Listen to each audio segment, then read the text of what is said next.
Hey, How Not to Sailors, Bradford here with a special edition of Listener Questions. How Not to Sail, sponsored by our awesome Patreon patrons and Latitudes and Attitudes magazine. They ruin my life, so why not let them ruin yours today at latsats.com. So if you're new to How Not to Sail, this is not a regular episode.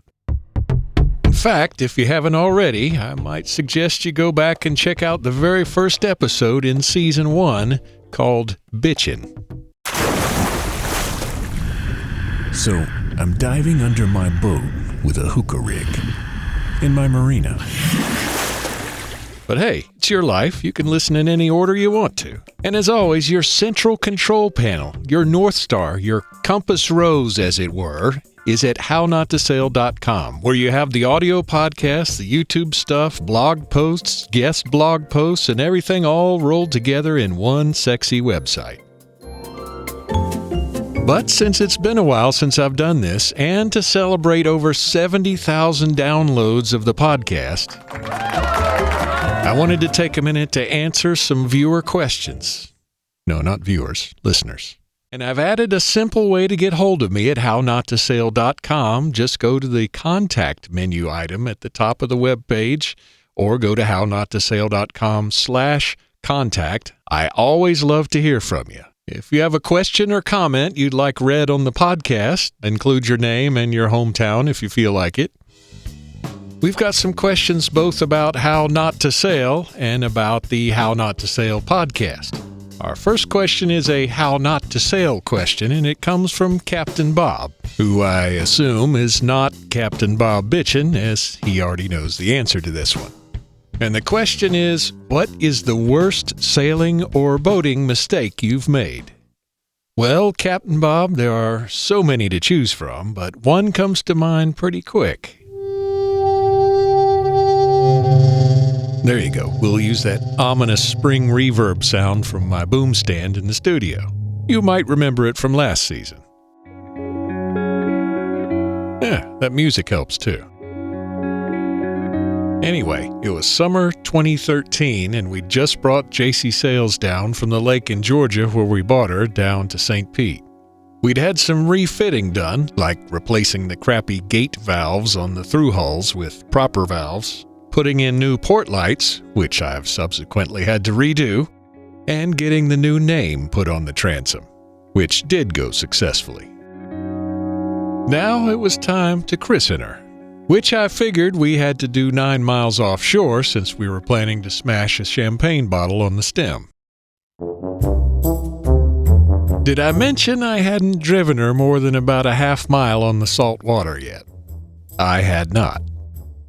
Nonetheless, that summer morning found the Admiral and I well hungover and motoring down Pass-a-Grille to go out North Channel into the Gulf of Mexico.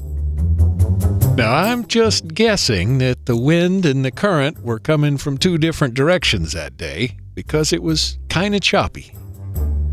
Okay, very choppy. We're talking short wavelength, 4-foot, random pyramidal waves.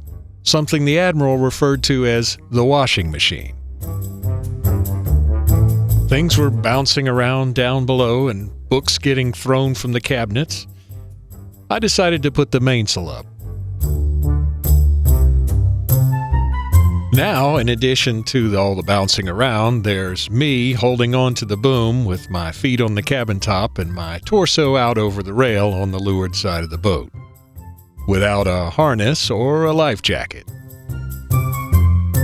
This seemed to make the Admiral a wee bit nervous, and she may or may not have proceeded to feed the fish over the windward side of the cockpit. Meanwhile, I dropped the forward winch handle over the side and proceeded to curse like William S. Burroughs with Tourette's. The usual style. I finally managed to get things kinda together and retreat back up the channel, but it was another few days before we managed to christen the boat. I guess the moral here is, fortune may favor the bold, but the ocean kills the stupid. So maybe there's a happy medium somewhere in there. Our next question is from Jenna in Clearwater, who asks, I noticed that the most recent episodes are different than the first 20 or so. What's the scoop with that? That's a great question, Jenna, and the short answer is there's no prohibition against being schizophrenic when making a podcast. Also, there's no crying in baseball. But if you're new to How Not to Sail, we are officially in Season 2 now. And after wrapping up Season 1 with the Eric Stone episode and the big season ending party, I decided I would do something a little different for Season 2. Also, as I alluded to somewhere in Season 1, my situation is a little different right now, and it's difficult to take a month-long trip like I did for Season 1. So while Season 1 is a single story arc about how I sailed around Florida to the Miami Boat Show to launch this podcast and meet salty people along the way, in Season 2, I'm doing mostly single-topic episodes, which might be based around an interview with somebody, or a trip, or no telling what. But you can bet your keel it's going to center around How Not to Sail. So if by chance you just happen on this here episode first, you can jump in anywhere you like and listen to any episode, and I hope you'll enjoy it. I would recommend to go back and listen starting from episode 1, which is called Bitchin'. It's easy to find. You just go to hownottosail.com/1 or look at that very first one in the queue in your podcast software or what have you. It's also right there on the homepage at hownottosail.com. Season 1, starting with episode 1, has a kind of unique story, I think you might say, and it's the perfect preparation for all of the Season 2 and subsequent podcasts. But who am I to tell you what to do? Actually, that brings up a question for you. And it ties in with another question I got about the How Not to Sail Facebook group. I'm tickled stinkless to see that the How Not to Sail Facebook group has grown by about 50% in the last couple of weeks. The thing is, I have no idea why. So if you are one of the folks who just joined the Facebook group, I'd love for you to hit me up here in the comments and let me know where you found out about it, because it seems like kind of a sudden thing. And you can find the comments and show notes for this episode at hownottosail.com/24. And that's the way it works for every episode. You can find notes, links, photos, sometimes maps, transcripts, who knows what, depends on the episode, for any given episode by going to hownottosail.com/that episode number. And again, if you're one of those people who just joined the Facebook group, please hit me up at hownottosail.com/24 in the comments and let me know how you found it, because I am puzzled. In fact, there hasn't even been a menu link on the website to the Facebook group for a little while now. But if you want to join and have any trouble finding the Facebook group, just type hownottosail.com/community into your browser, and guess what? It'll take you right there. Just remember, to join the Facebook group, you must answer the 2 membership questions, which are not about your personal life, but just what is your best How Not to Sail moment, and where do you listen to the podcast, if at all.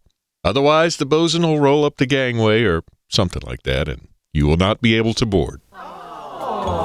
Switching gears a little, we have a question from Tom in Chicago, who asks, what is your recommendation for someone thinking about buying a boat? Well, Tom, I have numerous thoughts on that, but my first thought is don't take out a loan.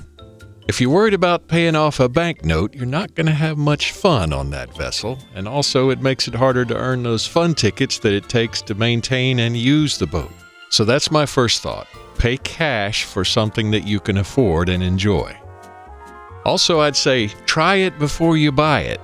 Not just check out the boat you're looking at, but actually have some boating experience and make sure that it's something you want to do and not just some romantic idea. Because once you get out there, you may find that it's even more romantic than you thought, or more likely that it's more romantic than you thought and also horrible at the same time. Kind of depends on what you like. And sailing or boating on the salty water is a lot different than sailing on the fresh water, as I discovered when we went to christen our boat.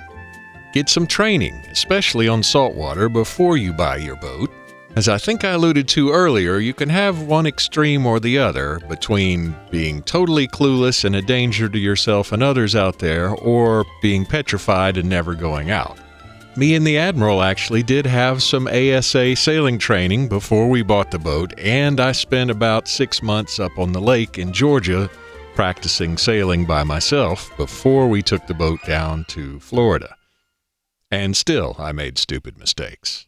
Which leads me to another question. Terry in Baltimore asks, are you actually as clueless as you make out on the podcast? And the answer is no. And yes. Like anyone else who gets out there on the water, especially cruising, I've made a ton of mistakes, many of which I detail in the book How Not to Sail and the podcast. It's just gonna happen. But if you want to be a cruiser, you've got to be a problem solver. And I think I'm half-assed decent at that. You've also got to learn to take care of things before they break or fail, and I've grudgingly become better at that. I did have some official training, actually, back in the day with the ASA sailing courses. It's impossible to overstate the value of actual training and practical experience, whether it's through the training or through sailing with your friends and family, or sailing as crew, which I admit I haven't done because I am antisocial. I think there are a couple of other underrated channels for preparation as well, and I may catch some flack for these, but one is reading. I read a shit ton of books before I actually got on the water. I'll put a link to some of my favorites in the show notes at hownottosail.com/24, and I'd be remiss if I didn't mention Latitudes and Attitudes magazine, which, as I joke with Bob, ruined my life. But seriously, Latitudes and Attitudes magazine was a major inspiration in me deciding to buy a boat and go cruising. And every issue, they have not only pictures of people in remote, beautiful locations around the world enjoying themselves, but also stories from folks about what it's really like, which often involves fixing your boat in exotic locations, as the joke goes. And plenty of what you might call how not to sail tips, although they don't call it that. Finally, and this one may be a little controversial, here's what I'm thinking. They have simulator programs for pilots, right? Why not one for sailors? Well, as it turns out, for a couple of years I was very engrossed in an online or offline game for PC computers called Virtual Skipper. I'm not recommending it as a replacement for actual experience on the water, but it is a whole lot cheaper to discover how different things wreck your boat without wrecking your boat. Just saying. I spent large number of hours playing Virtual Skipper either online against other folks or just locally on the computer, and it's actually a pretty cool and accurate way to see how your boat will respond to different sail combinations and wind angles and all that sort of thing. Sadly, I don't have it on my computer anymore, but hey, now I got an actual boat to play with. But anyway, if I can dig it up and it still exists, I'll also put a link to Virtual Skipper at hownottosail.com/24. Well, that was a strange place to end Q&A, but the Admiral's back, so I gotta go. Remember, if this is your first time listening to How Not to Sail, this is a Q&A episode, not a regular one, so go back to hownottosail.com/1 and get started with Season 1. Or do whatever you want. Meanwhile, you can always hit me up on the new contact form on the website or go to hownottosail.com/contact, and I'll see you next time on How Not to Sail. Screwing up is part of cruising. Let me show you how. Yeah, the aft one's loose and the forward one's completely out.